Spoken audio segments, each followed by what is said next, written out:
জয়রামবাটি হয়ে, তারপরে আমরা রামজীবনপুর হয়ে, ঘাটাল হয়ে, দাসপুর হয়ে এই কেশপুর গিয়ে যাচ্ছি। অর্থাৎ প্রায় 10 ঘন্টা আমরা গাড়িতে বসে আছি এই অবস্থায়। আপনাদের সবাইকে আমি আর দেব আমাদের পক্ষ থেকে শিউলিও আছে, আমরা ধন্যবাদ এবং কৃতজ্ঞতা জানাই, প্রণাম জানাই ও সালাম জানাই। এই কেশপুর আমি একদিন বলেছিলাম, হ্যাঁ অ্যাম্বুলেন্সটা ছেড়ে দিন, অ্যাম্বুলেন্সটা বেরিয়ে যান, আস্তে আস্তে জায়গা করে দিচ্ছে, বেরিয়ে যান। হ্যাঁ হ্যাঁ, পেশেন্ট আছে বলে আস্তে আস্তে বেরিয়ে যান। না না না, আপনি যান, চিন্তা করবেন না, আস্তে আস্তে যান, পেশেন্ট আগে যাবে। আমি আপনাদের যেটা বলছি, আমি এই কেশপুরের মাটিতে আগে অনেকবার এসেছি এবং আপনাদের এখানে যে অত্যাচার হতো ওই জামশেদ ভবনের নামে, সেই অত্যাচার, সেইগুলোই এখন বিজেপি হয়েছে। সেই অত্যাচারের বিরুদ্ধে একটার পর একটা ডেড বডি নিয়ে দিনের পর দিন যখন আমি কেশপুরে এসেছি, এই অত্যাচারের বিরুদ্ধে আমি বলেছিলাম সিপিএম এর শেষপুর এই কেশপুর থেকে হবে। আজও বলে যাচ্ছি,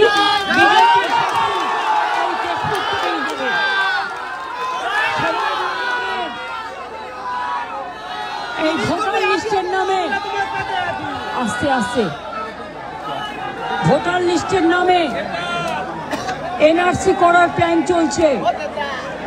বিজেপিকে আমি বিশ্বাস করি না।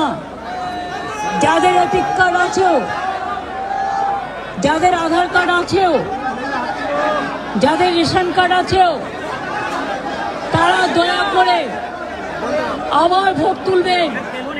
যদি মনে করেন আমার তো ভোটার লিস্টের নাম আছে, এখন নতুন করে প্ল্যান করছে যাতে নামগুলো বাদ দেওয়া যায়। আপনারা জেনে রাখুন, আপনাদের গায়ে হাত পড়লে আমরা কেউ ছেড়ে কথা বলবো না এবং এটা আমাদের লড়াই, অস্তিত্বের লড়াই, ঠিকানার লড়াই, সম্প্রীতির লড়াই, সংস্কৃতির লড়াই, মা বোনদের সম্মানের লড়াই, ছাত্র যৌবনের লড়াই, হিন্দু মুসলমান, তপশিলি আদিবাসী জনজাতি সবার লড়াই, হকার থেকে দোকানদার, সব ভাষা সব ধর্মকে নিয়েই। পরিষ্কার বলছি, প্রত্যেকে কিন্তু ভোটার লিস্টের নামটা দয়া করে তুলবেন। আর যারা বাইরে পরিযায়ী শ্রমিক হিসেবে কাজ করছেন কিন্তু অত্যাচারিত হয়ে ফিরে আসছেন, তাদের জন্য আমাদের একটা ওয়েব লাইনে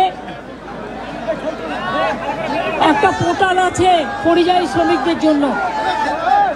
তারা সেখানে জানান যে আমরা ফিরে এসেছি, আমাদের সাহায্য করা হোক। তাহলে যারা ফিরে আসবে সঙ্গে সঙ্গে তাদের রেশন কার্ড করে দেবো, তাদের স্বাস্থ্যসাথী কার্ড করে দেবো, তাদের লক্ষ্মীর ভাণ্ডার করে দেবো, তাদের মেধাশ্রী করে দেবো, তাদের ঐক্যশ্রী করে দেবো, তাদের শিক্ষাশ্রী করে দেবো। যদি কারো বাড়ি না থাকে কমিউনিটি কিচেন করে দেবো এবং তারা কর্মশ্রীর কাজে অংশগ্রহণ করবে, যেটা 100 দিনের কাজ বলতো, আমাদের এখানে কর্মশ্রী আছে। আর হাতেও আমরা কিছু সাহায্য দেব, চিন্তা করবেন না, এখানে থাকবেন, ভালো থাকবেন। অনেক কিছু এখানে হচ্ছে। বাংলাকে ভালোবাসুন, বাংলায় থাকুন, কোনো মুম্বাইতে গিয়ে জীবন নষ্ট করার দরকার নেই, গুরগাঁওকে দিয়ে বিজেপির অত্যাচারিত হতে দরকার নেই। গুজরাটে গিয়ে অত্যাচার, মহারাষ্ট্রে অত্যাচার, আসামে অত্যাচার, উড়িষ্যায় অত্যাচার, মধ্যপ্রদেশে অত্যাচার, রাজস্থানের অত্যাচার। মনে রাখবেন, আমরা মাথা নত করতে শিখিনি। ফিরে আসুন বাংলা। আমরা যদি 1 খানা রুটি খাই, 8 খানা রুটি দেবো আপনাদের। এটা ভালো থাকুন, সুস্থ থাকুন, আর ভোটার লিস্টের নাম অবশ্যই তুলবেন, শুধু নিজের নাম, পরিবারের সবাই।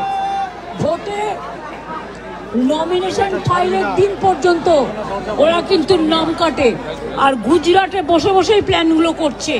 এই প্ল্যান ঘ্যাচাং ফু করে দিতে হবে, মানে কেটে দিতে হবে, ঠিক আছে? মানুষ যারা জেনুইন ভোটার, প্রত্যেকে যাতে ভোটার থাকে তার ব্যবস্থা করতে হবে।